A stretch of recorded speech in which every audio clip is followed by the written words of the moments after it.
other seats. All right, we are joined by the Penn State Nittany Lions, head coach Micah Shrewsberry, Seth Lundy, Andrew Funk, and Jalen Pickett. We'll start with an opening comment from Coach Shrewsberry, then we'll take questions for the student athletes. Coach? Again, like hats off to Northwestern. They've had an unbelievable season. It's not over for them. They're going to play next week, and they're going to cause people problems. Those two guards are really good, and their defense is fantastic. We've struggled with that. We got it going a little bit better in the second half and hit a couple shots in overtime, but they really bottled us up for a long time. But, I'm proud of our guys. Like, this is I think tonight was the definition of probably gritty, not pretty. We're showing that we can win in a couple different ways. Like we can go bombs away from three. We can, be a great offensive team. But sometimes you can't have that night every night. And here recently, our defense has been really good. And if we're not making shots, we can guard people and grind out some tough wins. We'll start all the way on the far left, then we'll go to the far right. Seth, with 47 seconds left in overtime, you took that pull-up three. It looked like Micah was telling you to pass the ball to Pickett there. What was going through your head in that moment? What made It was a great audible by his part, though. What gave you the confidence to rise up in that situation from deep? I mean, just having confidence in myself. I'm in the gym every single day. Like it's nothing new to me. I feel like I've been doing it for my whole career. And it was just a great opportunity, and I seen that they was trying to front him anyway, and I didn't want to have a turnover. I just felt like getting up a shot would just be better than nothing anyway. So, I just ISO'd him, and that was the outcome. Go all the way to the far right. I assume you knew that Boo was going to miss that free throw. Can you just take me through what went through things from your eyes and how close that final shot looked to going in? Yeah, definitely. We talked about it right before they went. We felt like he was going to try and throw it right at the rim. So we got to do a better job of getting those guys out of there right there. But, I was looking at it and my heart dropped for a second. And then when it popped out and kept us smacked the ball, I was full of joy. We'll go second row left, Abby. Andrew, you fouled up, went 3 up in that last second there. Was that the game plan, or was that an audible for you? Yeah, Coach pulled me to the side when Seth was shooting his free throws, and talking through all the scenarios. Especially after he made the first one, if he would have made that second one, we would have left it be, obviously with up 4. But then he told me stay up, and then if it did come off, get one right away, and then obviously the outcome ended the way it did. Front row middle, Dave. Jalen, when you miss a lot of free throws, sometimes it takes away from other parts of the game. But you guys didn't let that bother you. What's up with the free throws, and how did you overcome it? Yeah, we were just talking about it in the locker room. We're actually a pretty good free throw shooting team. And, you miss a couple, gets mental. But, our teammates and the encouragement they give us every time we go into line, we're like, next play mentality, make this next one. We're going to get back and get a stop for you. So just believing in each other and just keep working. We'll go to the left, Daniel. Seth, down the stretch of the season, you had some ups and downs there, but it seems like that your confidence has never wavered in terms of taking shots. What has kind of gone into building that approach over these couple of years in college to get to now? Yeah. Like I said before, just believing in myself and just sticking to my work and just believing in my faith and I just everybody has ups and downs. The best person in the world do, so there's nothing to it with me. So I just try to stay focused and next game mentality, next possession mentality with me. So second row middle. Yeah, you guys had a quick turnaround the last couple of days. You got another quick turnaround tomorrow. How do you stay prepared during a tournament like this? Jalen, take that. Yeah, definitely. We're going to get in with Justin, our trainer. We're going to do some stretching tonight, film work, and just treatment all day today, probably in the morning too after breakfast, and another stretching section. And, we're going to let the adrenaline kick in and get us going. Come back to Dave in the front row. Andrew, the last shot in regulation, what did you see from where you were?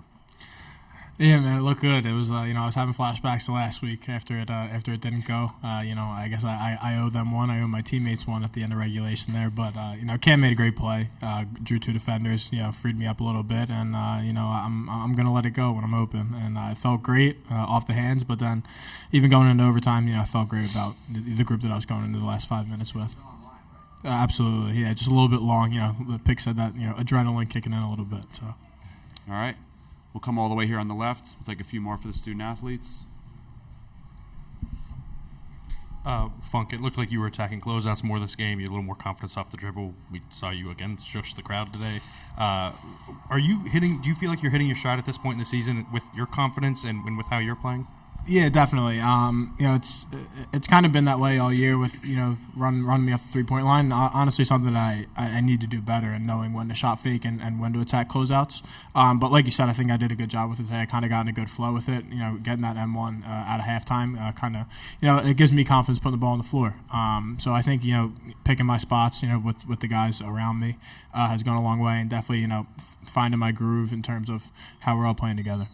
Last one for these guys from Bill on the left. Hey, Seth, question for you. I know you were on the team in 2020, right here, 2020, and you guys were headed to the tournament, just at this time of year, and it's been a long kind of circle to get back there. What's going through your mind about what this means for the program, knowing that they haven't been in the NCAA tournament since 2011? Yeah, at one point of the season, we was having a lot of ups and downs. We was 5-9 in Big Ten play.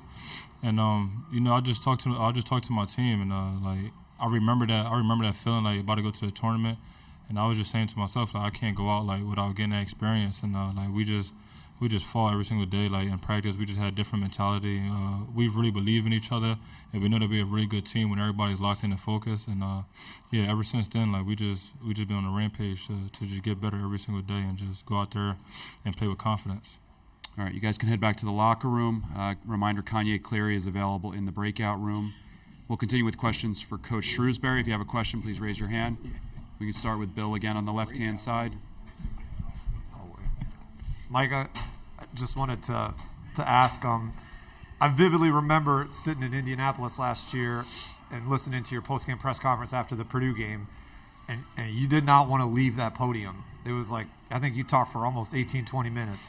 And it showed to me how much the games mean to you, and I just want to know how you're feeling year two, and you're in this position about to play in the Big Ten tournament semifinals after how close you were last year against a really good Purdue team. Yeah, we were.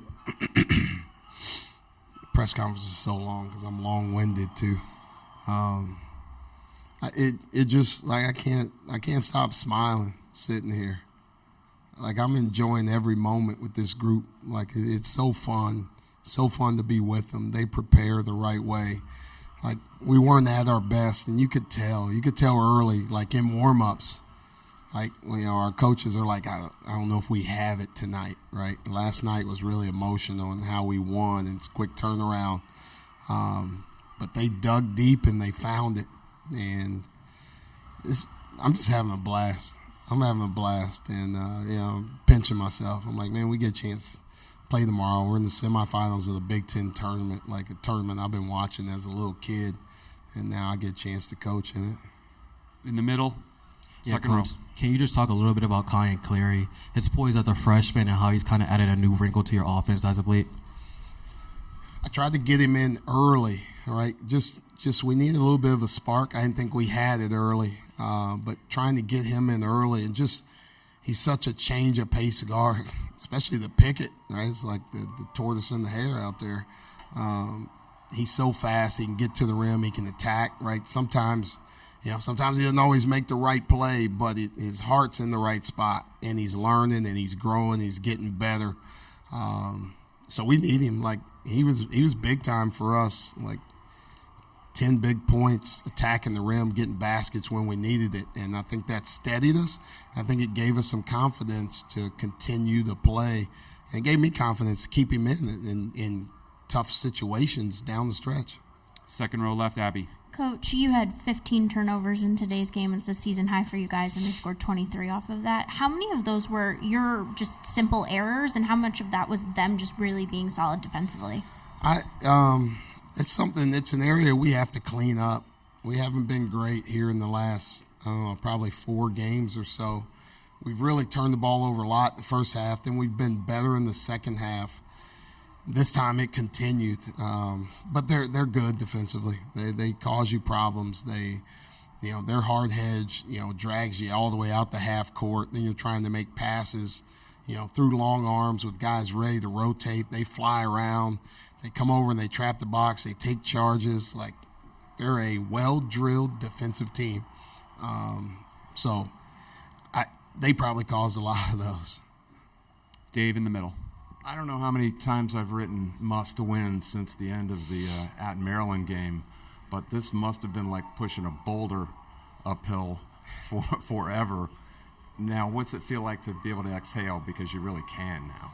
Yeah, but we don't want to. Like we're having fun. Like I said, like, it's fun to go out there every single day with these guys. It's fun to prepare with them, right? It's fun to, like, just be in there eating dinner together at night. Like, we don't want this thing to end. We never want this thing to end. We want to play as long as possible. And it was hard. It was challenging. But none of those guys never lost faith. They believed in each other, and they believed in what we could do as a team. And maybe it took a little bit longer than we wanted to, but we always said we want to play our best basketball in March, and I think we're doing that right now. We'll go on the left-hand side, 2 more. Micah, do you feel like you guys are playing more freely, maybe with some of the confidence that you locked yourself into the NCAA tournament at this point? I don't know. I think we're playing good basketball. I think that's what's spurring us a little bit more. They're seeing if we play the right way, they're seeing the rewards of it. And, like, when you do that, like, when you have that feeling, you want to keep that going. Like I said, I didn't think we had it from an energy standpoint. We turned the ball over a little bit too much, but I thought we were guarding. I thought we competed. And we played the right way and made timely plays when we needed to. And now we get a chance to play again tomorrow. We'll finish with Daniel on the left. Micah, going back to Seth and how he was shooting it tonight and that level of confidence. What's it like to coach someone like him, where I think that he feels like he can make any shot, and he can make a lot of them too. He does feel like he can make any shot, right? And like, sometimes, like, like I thought, we were going to try and get the ball to Pickett there. I thought, he had Bowie there, but, like, Seth works on his game more than anybody. And, our one of our GAs, Taj Ridley and Josh Townsend, they're in the gym with those guys nonstop. And Taj always posted on Instagram, calls it daily vitamins. And we got a lot of guys that are getting their daily vitamins in. So Seth has probably shot that shot millions of times. He was feeling it. He was confident. When he looked and, like, kind of, like, backed up, I was like, I felt good about it either way, because he's made tough shots like that. Like, he didn't make it, we were going to get stopped. They were going to come down and score again. So that's how good I felt about how we were guarding, what we were doing. And I knew somebody'd come down the stretch and make it tough one. All right. Thank you. We'll see you tomorrow.